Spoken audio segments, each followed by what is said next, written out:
Sa pagtingin sa masiglang pamilihang ito, siguradong hindi mo maiisip na ito ay isang bilangguan. Ang mga bilanggo rito ay may mga mukhang mamamatay tao, ngunit napakalaya ng kanilang galaw. Maaari pa nilang gawin ang kahit anong gusto nila, maliban na lamang sa pagtakas o paglabas mula sa lugar na ito. Ang mga pwesto sa gilid ng kalsada ay lahat itinayo ng mga bilanggo mismo. Mayroon pang tindahan ng bulaklak na nagsisilbi sa mga malalaking tao. Hanggat may pera ka, kahit ano ay maaari mong makuha. Hindi pa nagtatagal, dalawang magnanakaw na may suot na clown mask ang lumitaw sa hangganan ng US at Mexico. Ang magnanakaw na nagtanggal ng kanyang maskara sa loob ng kotse ay si Gringo. Pinaharurot niya ang sasakyan, ngunit hindi pa rin niya natakasan ang paghabol ng pulis. Ang kanyang kasamahan sa likuran ay malubharing nasugatan. Ang pulisya ng Mexico ay mabilis ding humahabol sa kanila dahil si Gringo at ang kanyang kasabwat ay nagnakaw ng $4 milyon na cash mula sa isang sindikatong gangster. Ang mga pulis na kasalukuyang humahabol sa kanila ay konektado rin sa underground network na ito. Sa pag-iisip ng posibleng pagkakahuli, wala nang ibang pagpipilian si Gringo kundi ang sumugal gamit ang isang maliit na dirt ramp upang matawid ang border wall papasok ng Mexico. Ngunit sa kasamaang palad, tumilapon at tumaob ang sasakyan sa mismong lugar. Si Gringo ay natulala rin sa lakas ng pagkakabagsak. Hindi na nag-aksaya ng oras ang pulisya ng Mexico sa pag-aresto. Balak sana nilang ibigay si Gringo sa pulisya ng US, ngunit nang makita nila ang napakalaking halaga ng pera sa likurang upuan ng kotse, agad nilang binago ang desisyon. Tahasan nilang tumanggi na ibigay siya. Walang nagawa ang pulisya ng US dahil nasa teritoryo na ito ng ibang bansa. Samantala, nakita ng mga gangster sa malayo ang pangyayaring ito. Upang maiwasan ang komplikasyon, hindi pinayagan ng pulisya ng Mexico na may samuri sa sasakyan at agad silang umalis kasama si Gringo at ang malaking halaga ng pera. Ang kasamahan ni Gringo ay namatay dahil sa labis na pagdurugo. Pagkatapos, itinago ng pulisya ng Mexico ang lahat ng pera at gumawa ng kung ano-anong kaso laban kay Gringo upang maikulong siya. Ang bilangguang ito ay mas kahawig ng isang maliit na bayan. Ang mga prostituta ay makikita kung saan-saan, at napakasimple rin ang paraan ng pamamahala ng pulisya rito. Maaari mong gawin ang kahit anong gusto mo rito, maliban sa pagtakas. Tungkol naman sa paninigarilyo at pagbebenta ng ipinagbabawal na puting droga, malaya kang gawin ito. Maaari mo pang dalhin ang iyong asawa at mga anak sa loob ng bilangguan upang mamuhay na parang isang normal na pamilya. Tiyak na ito ang bilangguang may pinakamataas na antas ng kasiyahan sa mundo. Ngunit mangyayari lamang iyon kung may pera ka. Sa kasamaang palad, lahat ng pera ni Gringo ay kinuha na ng pulisya. Wala siyang nagawa kundi pumulot ng sigarilyo at manigarilyo habang puno ng lungkot at pag-asa na nawawala. Pinuntirya ni Gringo ang isang magnanakaw habang ito ay nasa banyo.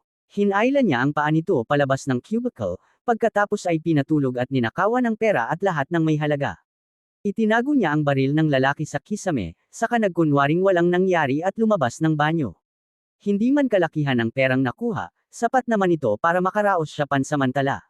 Kinabukasan ng maaga, dinala si Gringo para sa sapilitang paggawa, ngunit isang grupo ng malalaking lalaki ang biglang sumugod at ipinako siya sa lupa. Isang nurse ang sapilitang kumuha ng dugo niya habang nagbulag-bulagan ang mga pulis. Malinaw na hindi ito isang simpleng medical check-up.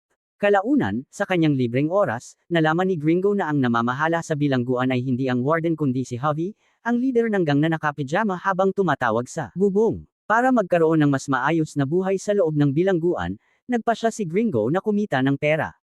Una, binigyan niya ng pera ang warden upang makaiwas sa sapilitang paggawa. Pagkatapos, nagsimula siyang magmasid at napansin niyang malakas ang kita ng botika at maraming pera sa kahon nito. Kaya palihim siyang kumuha ng langis mula sa imbakan ng pancake upang magsimula ng sunog. Habang naglalakad, dahan-dahan niyang binuhusan ng langis ang pwesto ng pancake, nag-iwan ng bakas ng langis sa daan, at saka ito sinindihan mula sa malayo. Sa isang iglap, kumalat ang apoy at nasunog ang pwesto ng pancake. Habang abala ang lahat sa botika sa panunood ng kaguluhan, palihim na kinuha ni Gringo ang pera mula sa lalagyan at nakakuha ng malaking halaga. Pumunta siya sa supermarket upang bumili ng sigarilyo at alak, at kalmadong pinanood ang nangyayari. Sa sandaling iyon, may isang batang lalaki na humingi sa kanya ng sigarilyo. Noong una ay tumanggi si Gringo, ngunit nakita pala ng bata ang kanyang ginawa at nagbanta itong isusumbong siya kung hindi siya bibigyan. Napilitan si Gringo na bigyan ito ng sigarilyo. Nagsimula siyang makipag-usap sa bata. Ang mga magulang nito ay nakakulong din, nagsisilbi ng 15 taong sentensya dahil sa drug trafficking. Matapos mamatay ang kanyang ama, nahirapan silang mag-ina sa buhay. Ngunit bago pa niya matapos ang kwento, hinayla na siya pauwi ng kanyang ina na si Dolores. Pagkatapos nito, umupo si Gringo ng isang maliit na silid gamit ang ninakaw na pera. Kahit na luma at sira-sira ito, mayroon naman siyang matutuluyan, mas mabuti pa rin kaysa sa mga natutulog sa labas sa lupa. Ngunit malayo ito sa marangyang pamumuhay ng mga mayayaman sa loob ng espesyal na bahagi ng bilangguan. Kinabukasan, nagpatuloy si Gringo sa pagmamasid at napansin niyang halos lahat ay maaaring gawin sa lugar na ito. Ngunit kapag sinubukan mong tumakas, agad kang babarilan ng mga gwardya. Sinabi rin ng bata kay Gringo na mabibili ng pera ang lahat dito maliban sa kalayaan. Kahit ang boss ng mga gangster na si Javi ay kailangang bumalik sa oras kapag siya ay lumalabas para maglakad, sinabi rin ng bata na balang araw, ang pagkakaibang iyon ang papatay kay Javi. Nagtanong si Gringo kung ano ang dahilan, ngunit iniwasan ng bata ang usapan at ibinaling ang kwento sa dalawang lalaki, isang payat at isang mataba, na naglalakad sa kalsada. Ang mataba ay kapatid ni Javi, at ang payat naman ay kanyang pinsan. Sila ang namamahala sa lahat ng gawain ni Javi sa loob ng bilangguan. Hindi nagtagal, dumating ang araw ng dalaw at napuno ng mga bisita ang bilangguan. Nakipagbuno pa ang bata sa isa pang bata. Ngunit napansin ni Gringo na ang matabang lalaki, kapatid ni Javi, ay may espesyal na pagtingin sa bata. Bukod pa rito, sinabi ng bata na kakaiba siya. Mukhang may tinatagong lihim ang bata. Sa oras na iyon, lumabas din si Javi upang inspeksyonin ang kanyang teritoryo. Nang makita ito, kumuha ng bakal na pamalo ang bata at balak sanang atakihin si Javi. Nakita ni Gringo ang sitwasyon at agad siyang lumapit, kunwaring kinakausap ang bata. Sinabi ni Gringo na hindi pa nga niya alam kung nasaan ang kahinaan ni Javi. Ang tsansa na mapatay ito ay parang panalo sa loto. Kung papatay ka ng isang tao, kailangan mong gawin ito sa isang tiyak at nakamamatay na atake, kung hindi ay lalo lamang itong magiging mahirap. Nadismaya ang bata sa narinig.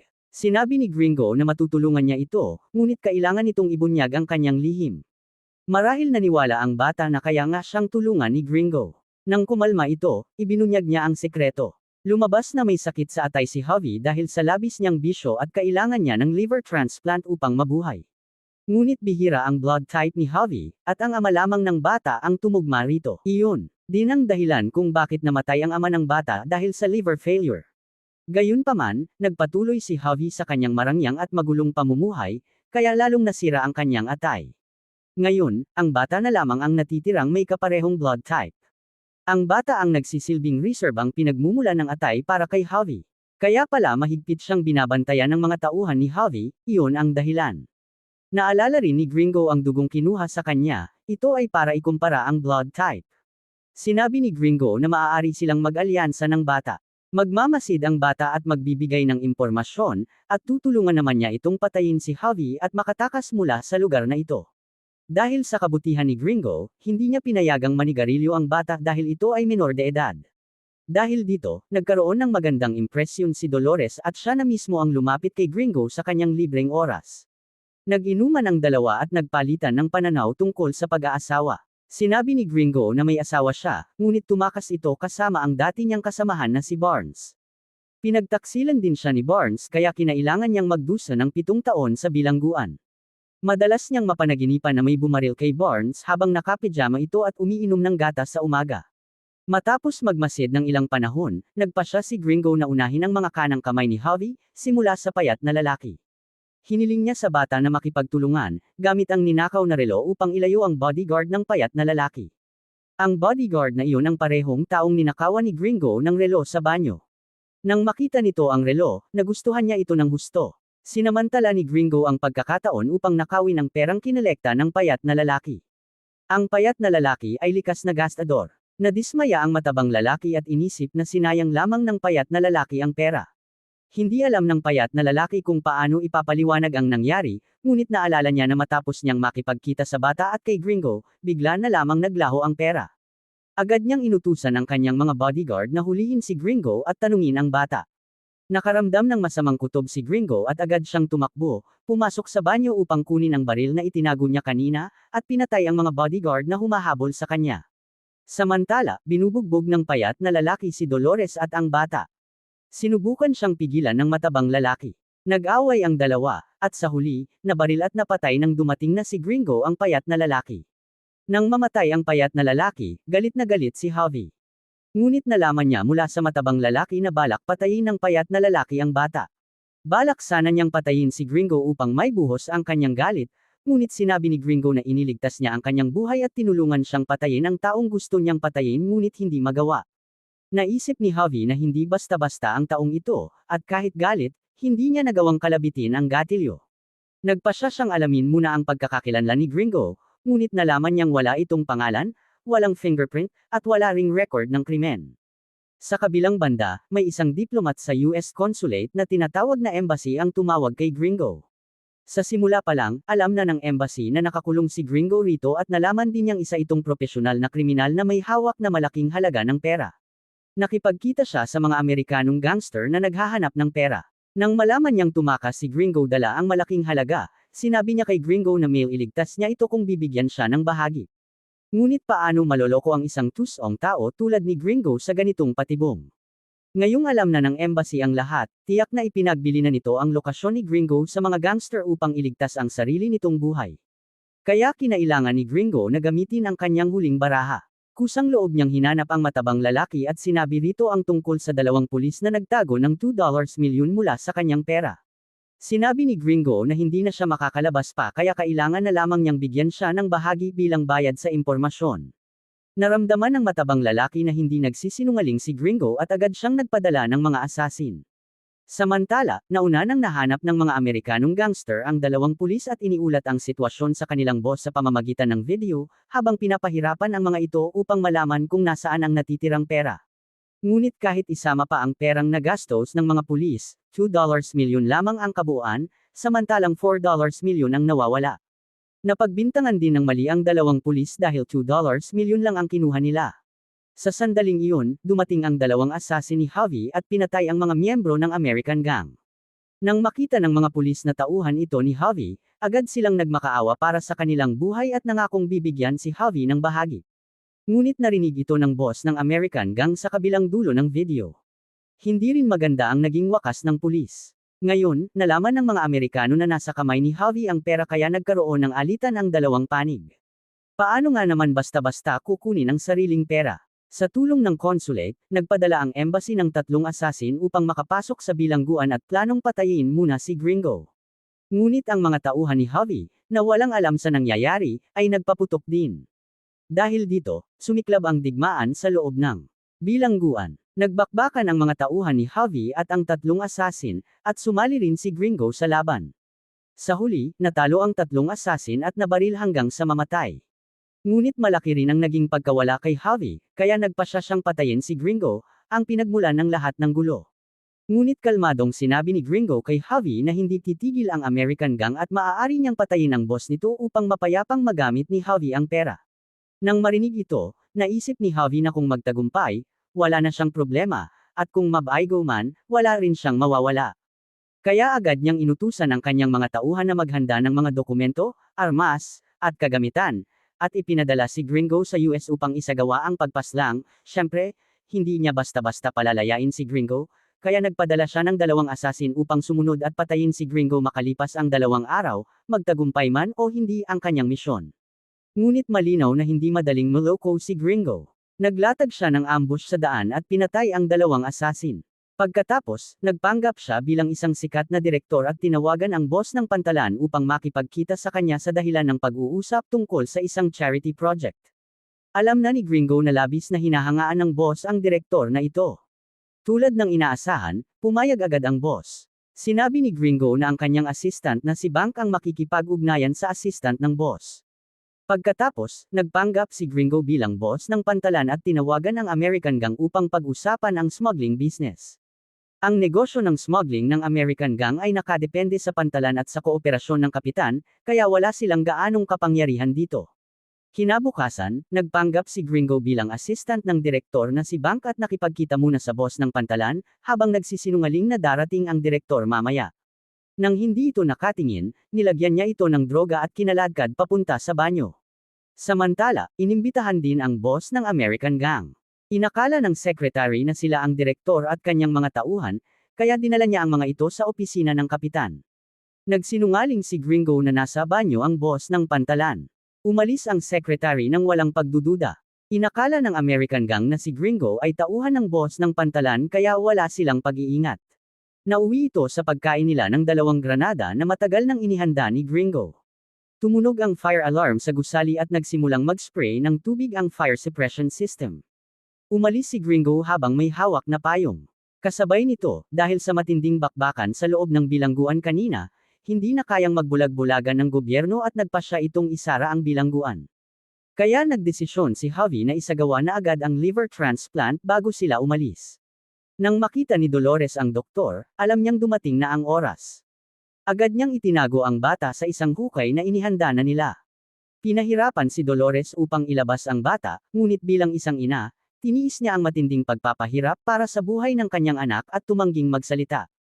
Sa huli, hindi na nakayanan ng bata na makita ang kanyang ina na pinapahirapan, kaya kumuha siya ng bakal na pamalo at hinanap si Javi.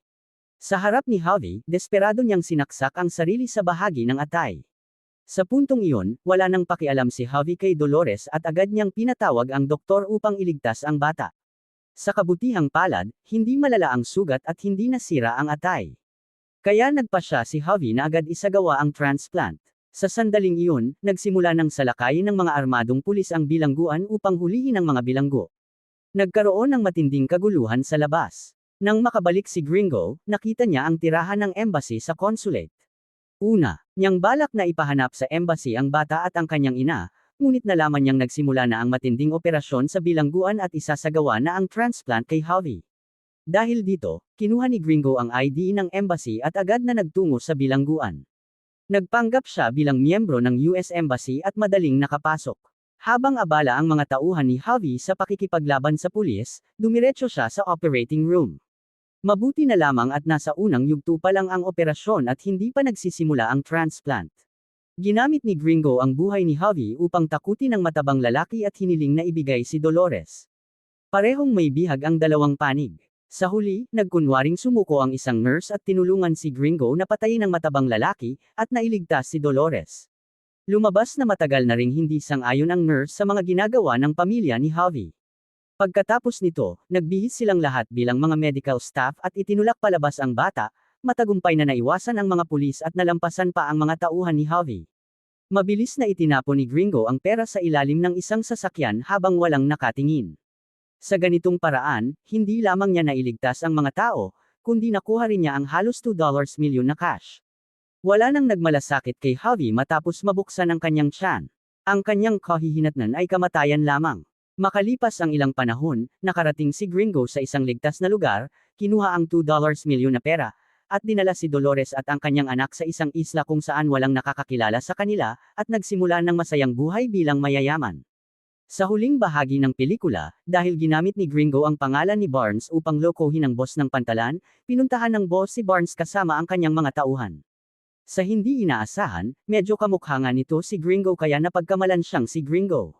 Eksaktong-eksakto ito sa panaginip ni Gringo. Biglang nagising si Gringo. Muli niyang napanaginipan iyon, ngunit hindi niya alam na may isang taong ginawa itong realidad. Dito nagtatapos ang pelikula. Maraming salamat sa panunood ng buong video. Huwag kalimutang mag-like, mag-subscribe sa channel, at i-on ang notification bell para makatanggap ng mga bagong video.